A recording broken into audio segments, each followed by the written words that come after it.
Hi people, it is Mikefield here. I'd like to show you 5 amazing meta builds that are definitely some of the strongest setups you will ever see in the Butcher's Circus during Season 2. As always, links to the gameplay of those builds are all posted below, and for your convenience the timestamps are also marked on the video's timeline.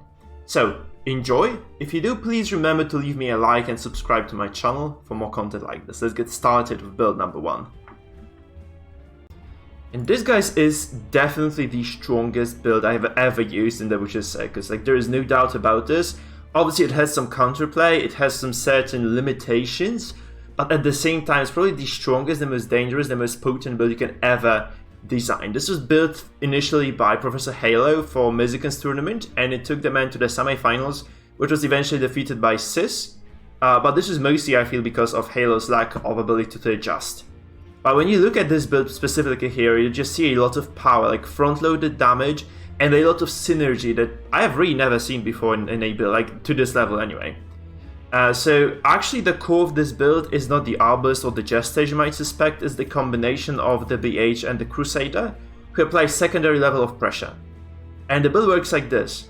So actually going second with this build is not that terrible, because you go in with a stun of the Crusader, on a character has already been activated. Usually people activate the frontliners first. So you stun them, and this means they can no longer remove the stun by activating that character, so you follow it up with your bounty hunters, finish him. Now, as you probably know, finish him of the BH here has a 60% bonus against stunned targets. And if you do kind of pair together with the Heartseeker bonus damage, this can really delete people off the board. And if you're not able to deliver enough damage, you just follow it up with your Arbalist on the very same turn. You don't really need to go last, you can just go whenever you really feel that it's suitable. And after that, you just go with the direct step for the finish. And if you by any means do not manage to finish your opponent turn 1, you just go for the finale. And this usually means there is a dead target turn 2, and you still have a BH and the Arbalist ready to activate. And again, the Crusader there again for the stun combo, right? So altogether, just kind of talk about the details of this build. So first of all, the Crusader here would go for a stun setup. You can potentially take the Writ of Execution, obviously, which is a very strong item. It gives you a bit of accuracy, it gives you a bit of damage, death blow chance as well, nothing to scoff at really. The problem with this is that, you really want to have like guaranteed stuns that you can land on the MAAs who are guarding, or on the enemy Crusaders for like, potentially being chain stunned by you. There are quite a lot of things that you can do with this build. Alright. The idea here is also that you get bonus accuracy from the Jester. So the ballad here can be dropped if you feel like you cannot finish a target turn 1. You can obviously just drop the ballad, secure some damage with the Harvest and just play it slow and steady, because this build is fully capable of this. The BH, the Crusader, very solid frontline. Then you have a lot of pressure as well, so probably you can force your opponent to heal while you're dealing, this consistent damage with bleed, and eventually just go for the finale or go for finish him. So overall, again, we have the Jester here. As I said, okay, by the way, the BH, very important thing. First of all, take the Heartseeker here. It looks a bit obsolete because finish him plus the finisher have a guaranteed killing blow. However, this is not for that. You mostly take this just for the bonus damage. So this means that you'll finish him with a stunned target bonus, does a absolutely ridiculous amount of damage. People will be just startled by how much indeed damage they are taking here. Another thing obviously is this Mark for Death ability here. I don't think people take this often enough. People just go for uppercut for some reason. Obviously this is a lot of control you get, but on the other hand, taking this means that first of all you get the mark that is basically not reliant on the fact that your opponent is rank 4, because if you use Come Hither, you can no longer kind of capitalize on the marked target with the Arbalist, right? Unless the target is rank 4. So rank 3 just doesn't work here. However, you can just mark anybody rank 2, rank 3. So all those targets, potentially the Abominations, the Houndmasters rank 3, the MAA, if you want to just get rid of that character very quickly, can also be on the menu then. And this also lowers the Devil resistance if the debuff lands, which is kind of, a 50-50 most of the time. But this means that your Jester with the finisher and with the direct step is almost guaranteed to get a kill every single time as well, which is obviously a very nice thing. So if you are able to, bring your target to 0 with the Arbalist, you can just finish them off with the Jester here. So this comp has a lot of threat, as you can see. Obviously, I'll take the Ballad here. I've actually seen people take Solo as well. Not a big fan of this ability personally, but I've seen this work, so maybe you can just take this. Personally, I'm not a big fan, as I said. Like, I don't really like it. Then we go to this very greedy build on the Arbalest. I feel like people are going too safe. I've seen people do the breastplate, which is, you know, slow and steady, but honestly, you need any sort of damage you can get. And this is a lot. Look at this. 5% critical chance versus marked. 15% bonus damage, and another 15% bonus damage if you go last. And this means that if you're actually like first on a turn, you go with the last move of the Arbalest indeed, and then just capitalize on the marked target. You usually, you know, just shoot people to death with this. You don't need to crit even.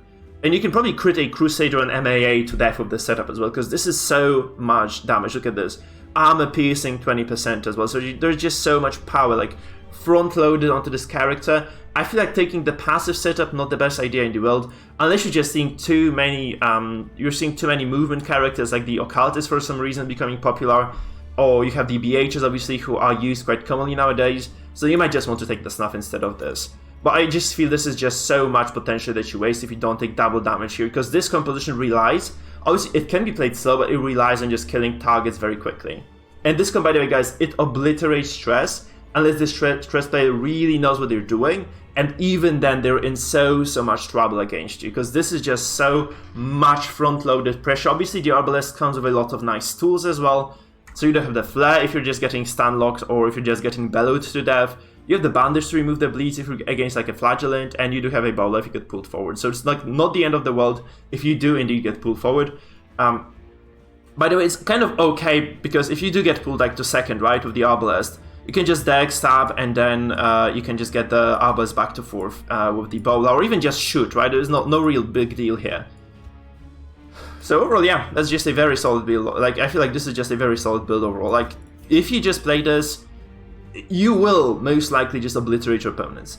Now, if you are feeling a bit more frisky, if you just want to go a bit aggressive on this, I've seen like a build by Sis and Cherry, I think, one of them just designed this one. And you just switch the Crusader for the Flagellant. Obviously, you lose a lot of control then, and you lose this very sweet bonus of, you know, getting the finish him on a stunned target. But still, it's just a very potent build overall. Like, you get a lot more damage because the Flagellant's pressure is just insurmountable for most people. And obviously, those bleeds that you apply, you can just also try to drop cultures very early on this way, because you just kind of accumulate a lot of damage that just kind of ticks every single turn. So you just switch this for the Flagellant, you get like a bit more pressure, but obviously you just don't get that much damage, like front-loaded damage or control. So overall, I feel like the Flagellant variant of this build kind of good, because you also have like a lot of sustain this way. But the Crusader build is just... it just gives you so much power, right? It gives you so much control. Yeah, it just feels like this one is indeed the stronger variant. But you can try both, you can kind of tell for yourself. And that's it for build number 1, people. Now guys, the second strongest build I feel is the so-called Sis. This is a build that was designed by Sis. It's a stress build, but with a flavor of a stun character. So we do have a Vestal here. Vestal obviously capable of inflicting stress with her Dazzling Light, but her purpose is mostly just control, and perhaps just baiting your opponent into an uncomfortable situation. Because if you are using this Dazzling Light over and over again, you basically just remove a single opponent from the fight, or just force those flares to be used if they have an Arbalest on their team. And this Vestal actually just can absorb a lot of pressure, so you just mostly use this character not just to, you know, deliver stress or just do stuns. You also kind of use this character to buy yourself some time. Because if the Vestal is just left unchecked, then she will consistently eliminate a singular character from the fight every single turn. This is because those trinkets altogether give her like 50% bonus stun chance, which comes to 150% base. And this means like you can consistently stun basically every single character in the game, including, you know, those non-snuff flagellants and such. So I feel like this is just such a potent character overall. If she's left unchecked, she will just do a lot of damage over time, let's say like this, just by controlling you. And if she is indeed attacked, then you get like a lot of free turns, you know, to spam those bellows, to spam those Hounds Harrys, and to spam those Biles with the Abomination. So again, this composition is a stress comp, so you basically operate on the premise that you are dealing as much stress as possible. I've seen Sis use this, because you have a lot of bleeding from the Houndmaster, so you can actually use the Red Hook as well, just to, you know, get this bonus stress dealt versus bleeding. I'm not a big fan of this personally, I'm just using Pit Fighters here if I play this build, but overall I feel like this is just enough, right? You can just go super aggressive with this, there's just 15% more stress. I feel like it's like 2 to 3 stress bonus overall, not really worth it in my opinion, but, you know, we've seen Sis win tournament fights with this build and just dominate quite nicely. So I feel like that's definitely quite a nice variant here. So just kind of go over the MAA as well. I feel like Sis is not really using the bolster there. Actually, I saw people ditch Bellow as well sometimes just for the rampart, right? So I actually know that people do this. So you take the command, which is a very important ability because it gives you accuracy for your Houndmaster here. If you're going against the heavier dodge targets, like the Jesters, for instance, like the Antiquarians, you might actually want just to spam command like for the first turn, like every 3 turns then, so that you kind of keep the accuracy buff and you keep like doing a lot of bonus damage there. Now, the purpose here of this is that you can also have Rampart, so you kind of can ditch the bolster for Rampart, and this allows you to just move the Jester out of the way, so you can just kind of consistently deny those finales by just using the MAA turn to just move the Jester backwards, also dazing them. So it's kind of a decent setup overall. Obviously, it can be countered by just, your opponent using a move action afterwards and just setting the Jester up again, but, this is something you can kind of consider using as well. Bellow, obviously, a bread and butter once again, so like your core ability over here. When you go to the Abomination, obviously, the A-Bomb's core ability is going to be the Beast Bile, and you might just want to kind of drop the Repose 10-1 so that you don't get focused too hard. You can also just try transforming 10-1. I actually saw Sis do a lot of damage with this A-Bomb, so you can actually just kind of go to transform and follow it up with a Rage. Rage has very high crit modifier here. So you might just get a lot of crits with this. Just kind of start with putting your opponent on his back foot or on her back foot. And it just does a lot for you. So I feel like this is just a very potent build because if you transform do a Rage 10-1, you can actually do so much pressure that eventually your opponent will be forced to heal, and this means that you just get like a lot of momentum swinging in your favor. As far as trinkets go, I actually go for the Spike Chain here, and I go for the Wretch's Cloak. Obviously, there's another variant. You can just go for the Clasp of the Beast, because it's just so much more survivability for you, right? There's protection, HP, and also stress on hit, which is something that you might just be kind of making use of later into the game. So, overall, Abomination is about getting those good rotations with your between your Beast Biles and your transformations. So within a single fight, you really want to get at least 2 transforms overall. If you do get them, you're actually kind of far ahead in the fight. You can also obviously use the Abomination to use the Manacles here, but then you kind of are missing out on not taking the Spike Chain here. So I feel like maybe this is just a better trinket choice overall, but this is just so much safer. So yeah, you have two possibilities here. Then you go to the Houndmaster, and there's nothing special. You can obviously just take this, so you might perhaps just drop Hound's Rush. But there are just so many riposte users that might actually bite you on the ass. So you can take the Blackjack here, but you are barely ever in rank 2.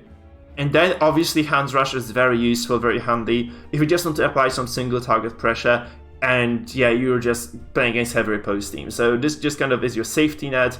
I feel like it's just worth taking. And then obviously the trinket choices here, the Crimson Hook and the Attack Whistle. I actually have, I've been actually using the kind of tanky version of this build, so you can actually switch this for the Pit Fighters, and this gives you a bit more protection. You can actually do this as well, because you have the MAA. If you do intend on using Command, I feel this is just safer. This is just a very safe build, because this means that your MAA will just give you a lot of protection just using the guard, and unless they're like, they can be stunned, you can just consistently... Sorry, I'm just kind of... no, that's wrong. No, you get a lot of accuracy using Command, right? So you get a lot of protection from guard if that is like a focus your opponent. They're trying to kill your Houndmaster. Then your MA can just mostly protect this unless you're obviously kind of exposed, or they have a shield breaker, or they have like heavy stunner like a Vestal. Then probably using guard is not the best idea overall. But this character can be very safe if you use this setup. It can be like super powerful, like doing like basically bunch of stress damage every turn if you go for this, because there's like bonus bleed skill chance, obviously very much worth it, and then accuracy as well, quite a nice bit of damage too. So yeah, it's just kind of, this is confident setup, this is more of a safe play, right? Kind of depending on what you want to be doing with this. And you have a lot of control, right? Because you do have the Vestal, so she'll probably be denying at least a single target's action per turn. Obviously, I actually seen people use the Idol here as well, so there's a possibility for you to just use the Idol of Purity instead of this. There's still quite decent stun chance, and you do have a 33% bonus to healing skills, which can really do a lot of work for you. So it's entirely up to you which one of those you use, but the way this build plays is basically you just kind of spam your stress, you spam the stuns, you try to play safe around your opponents. If they're playing kind of this aggressive composition, you have to anticipate what they're doing, so you might just want to drop the guard preemptively even.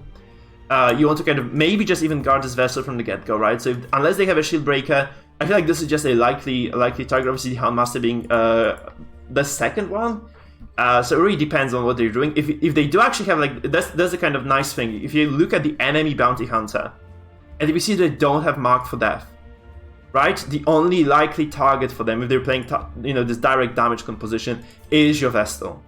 And this actually means that, the Houndmaster no longer, like, worth guarding, because they'll never focus them. You just guard the Vestal, you're just pretty much safe, you preemptively guard that, and you just do a lot of damage, you control the fight, and you're going to win most of the time. Because you have both damage here, with the consistent bias and the bleeds, and then you have a lot of control and a lot of stun and a lot of, like, kind of debuffs. So this comp just is kind of very, very powerful. There's another variant of this, so if you want to have a bit more control, there's, like, something I came up with, and this is also what Silentia did very well on. This is, like, a tournament build from Mizikins. That's what got Silentia to the semi-finals as well.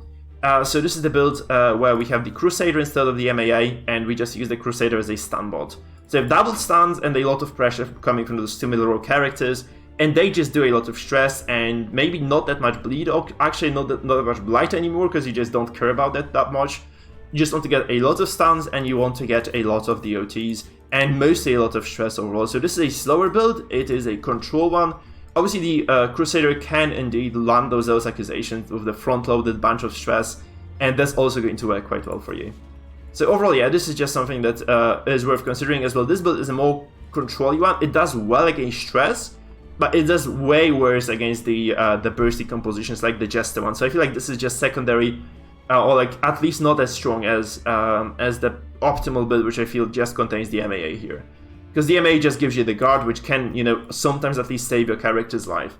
And that's just something you have to kind of watch out for. If you play this, you just might lose your character 10-2, because there is very little you can do with this build if they just kind of try to focus you down.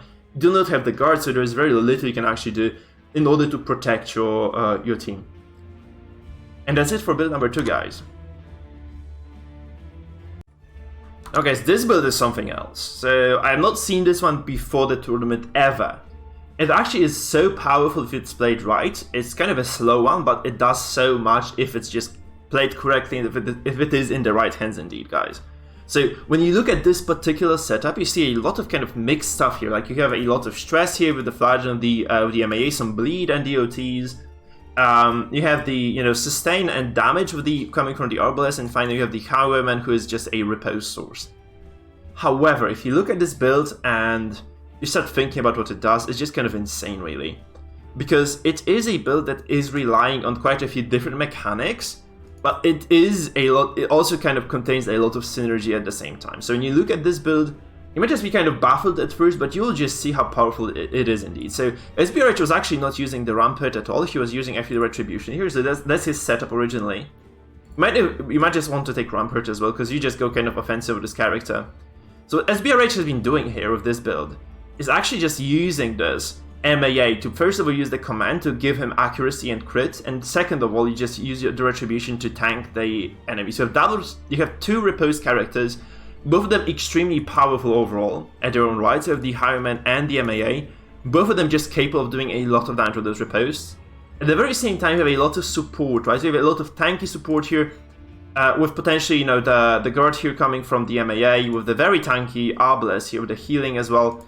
Obviously this Highwayman, if you touch the Highwayman here with the amount of damage he has, if he has the repose up, it's just going to be a very, very short journey for you. So overall, those characters extremely difficult to kill. Like obviously Flagellum doesn't quite need any more to be said about him. So overall this composition is just very tanky, very slow, but it feels unstoppable to a certain degree. And this is because it just does so many things at the same time. So you have a lot of bleed on the backline coming from the Flagellum. So this is the consistent threat you have. I've actually seen people use with this build, at least Sbrh was running this.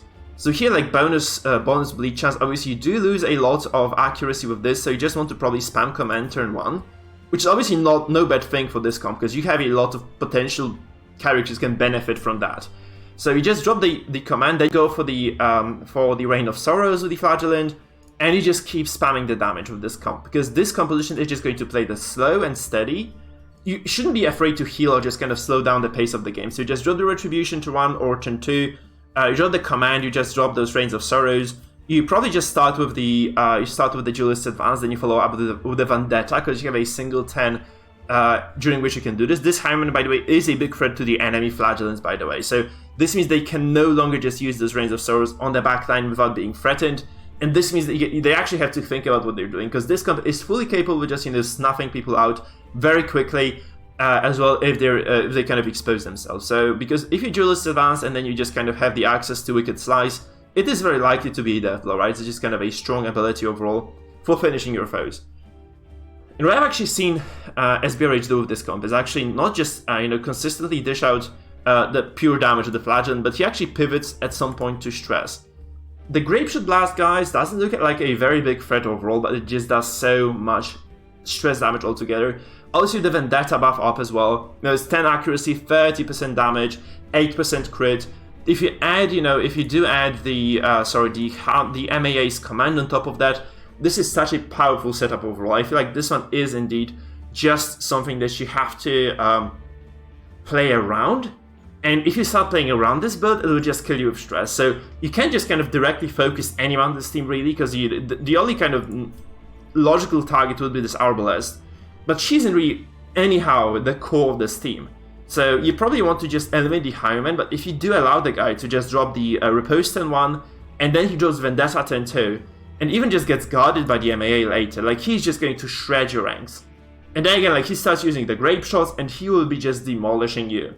So this is so much damage overall coming from this character, and there is so little you can actually do about this. That's kind of scary. You might actually want to consider using the MAA with the. By the way, if you are just kind of, if you consider like there is a lot of stuns on the ladder, you might just take a snuff here, and just drop a guard on your priority target you want to defend, which is probably going to be this Highwayman. And this is such an unlikely situation then someone will try to remove the stun. Right, because 100% base stun resistance is just incredibly high, and probably, a Vessel is just going to be forced to do a coin toss there on the Dazzling Light at least. So it's just such a powerful setup as well, because this allows you just to kind of anticipate a lot of damage, a lot of stuns, and just to control the fight better. And then the Arbalest role is obviously just landing those sniper shots when you can, and if you can't, you just heal, you just bow, just remove the debuffs with the Flare. You play it slow and steady because that's how this fight goes. And then the Flagellant, obviously, turn 3, he'll be doing like 12 damage per 10 on the enemy backline, which is obviously just a lot of pressure. And yeah, that's just how it is. This build is very potent. Obviously, the Flagellant can be pushed. We have seen a lot of Abominations in use, so he can be pushed to the back row. If you do experience this a lot, you might just want to take Snuff on him as well.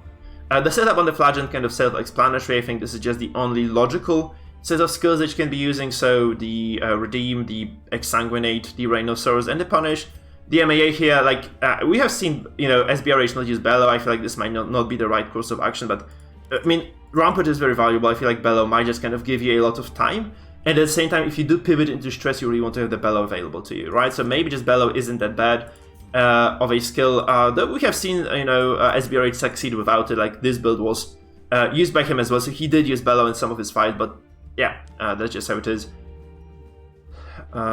He did go without Bellow quite a few times, and he did perform very well without it. So, like this just kind of has so much control and just kind of forces your opponent to kind of play around itself that at some point you'll just probably take over the fight, one way or another. Usually the stress is going to be the likely culprit here, but obviously you can just take over the damage as well. The MAA can crit with Repose for like 15, 16 damage, just so much pressure. Obviously, Highwayman with the Vendetta on is just also always going to be doing like 15 to 20 damage as well with the Repose. So any AoE is just going to, fly out of the window instantaneously, and you just have to rely on your opponent just kind of knowing what to do and having the means to do direct single target damage to control this fight. Because if they don't do this, they'll just die from bleeds, the DOTs, coming from this man here, just from the direct damage coming from the Highwayman as well, from the Repose and from the Bellows that will just directly influence them and force them to just, play this kind of debuff removal game. If they do not have a Crusader or an Arbalest, you just allow this MAA to drop the Bellows for 4 turns in a row, you're just kind of likely to win the game overall. So, very strong build, guys. I really recommend playing this. But by the way, this is probably one of the hardest builds to play, so it may take a lot of practice, before you actually get this right. So don't get angry at this at first, because it indeed takes a lot of game sense. You know, whether I should be guarding this right now, whether I should be dropping the Bella, whether I should be retributioning, whether I should be using command. There are so many options for this MAA here. Again, you kind of need to get correct turn orders as well. This Highwayman also needs to drop the Riposte as soon as possible, probably turn 1. There are just so many things you have to do with this build, and if you don't do them right, you might just kind of end up in a losing spot, or you may just kind of end up dead before you can do anything. But yeah, overall, just kind of a decent, strong build. I feel like it's one of those very, very good ones that are kind of overlooked right now. So I like the use of Highwayman here, just kind of to combo the stress and the damage overall. Very decent build, guys. I recommend using this, trying this one out. Probably one of those kind of fresh ones as well, because we haven't seen this before. It feels just this is kind of a nice, extraordinary combination of characters. If you can play this right, you'll probably win a lot of games. Guys, now this is another build I thought would never work. Like, I saw Mangle kind of suggest this as his deck, and I was surprised to see how good it was. So this build doesn't look strong at first. Like, this is a Shieldbreaker, A-Bomb, MAA, and Antiquarian. It looks like a build that just doesn't have enough to succeed. But I didn't see at first is how much control this build actually brings to the table. And it's just so surprising to see how hard this build was to play against for Cherry. So we saw this build in the very first opening game of the Grand Finals, and honestly, this just made me so scared for Cherry's tournament life overall, because this build looks like it doesn't have anything on, you know, to kind of deliver damage, and do stress damage as well. But what it did is just such a disruptive bunch of characters, guys, that it was just impossible to play around this. So we have a Shieldbreaker and an Abomination here. By the way, you can start using, there's another option, like you can go full dodge here obviously, but this kind of takes away a lot of your potential momentum. If you do take the net here, which gives you accuracy and move skill chance, you would just probably get a lot more benefits from this, because this just gives you a lot of movement chance, which guarantees the pulls on those backline targets. And you know, people nowadays are quite greedy of their builds, so they'll probably not be using the Snap on the Vestals or on the Arbiter, so you're kind of very likely to just capitalize on, you know, getting the people where you want them to be. And what this build does very well is it actually disrupts your opponent's setups. You might actually also consider it might be worth taking the net on this A-Bomb as well. So I just want to, you know, get the Rage net here as well.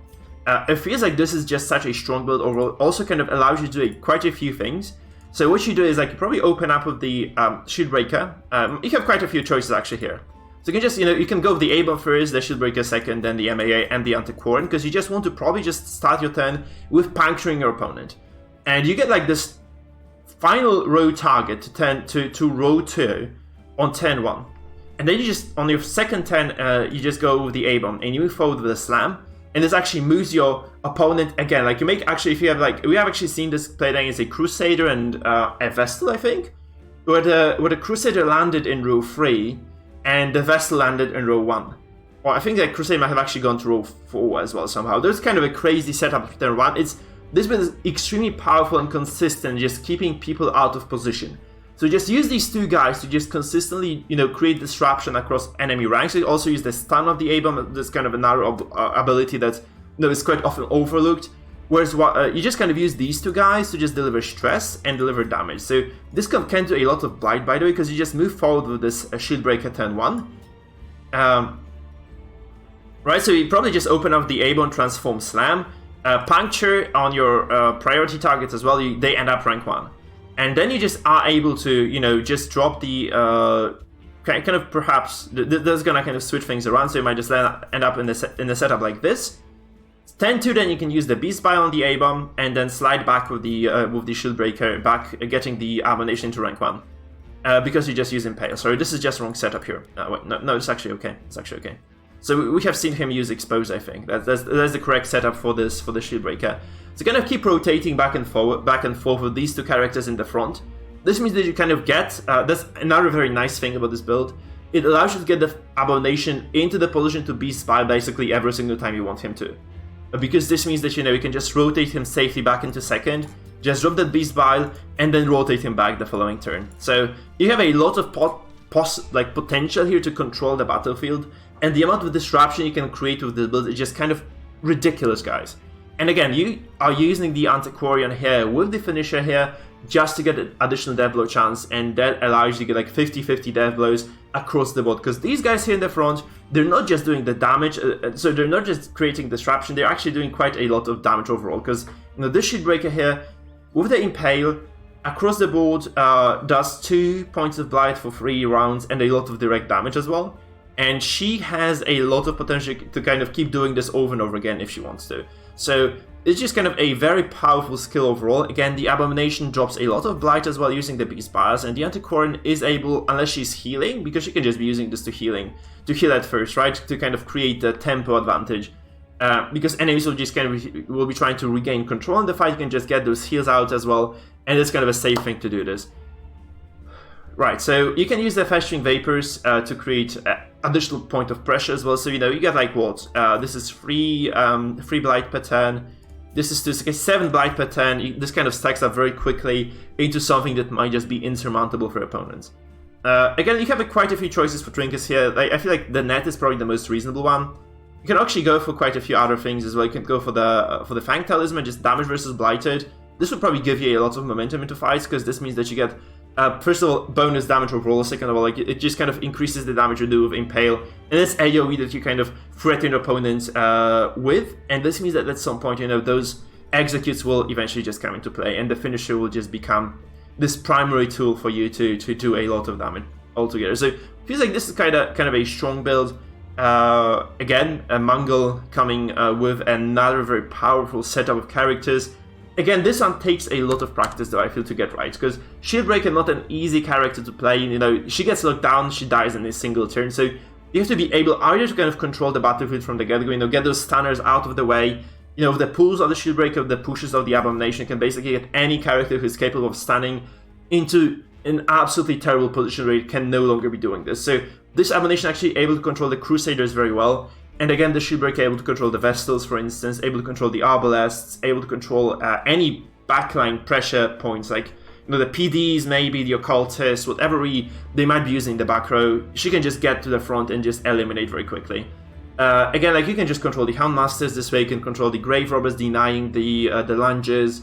Quite a few things actually you can do. Also, you have to remember, Puncture can draw people who are behind the Jester, so it can put the Jester into a very bad position as well, because you can just deny the finale with this quite reliably. So overall, like, very strong setup here.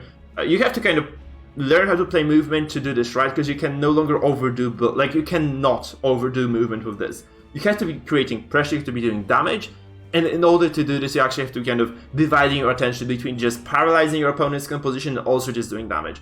So overall, this comp plays a bit slow, but again, it is just very powerful in the right hands. It felt unstoppable, honestly. When I was watching Mangle play this against Cherry, it felt like super powerful composition overall. So yeah, guys, I recommend you try this out. Absolutely magnificent setup of characters again. Very good stuff. And finally, the only composition we haven't really talked about is the Zedus comp. So I'm just going to refer you to the previous video, the 6 powerful builds. The Zedus comp still very strong. We have seen this used throughout this tournament a couple of times by Sis, by Cherry, by Mangle I think as well, by Cetra. There are quite a few people who have been actually using this composition successfully, and it was delivering. So this MAA, this very basic setup of the MAA, the Houndmaster, the Abomination I think.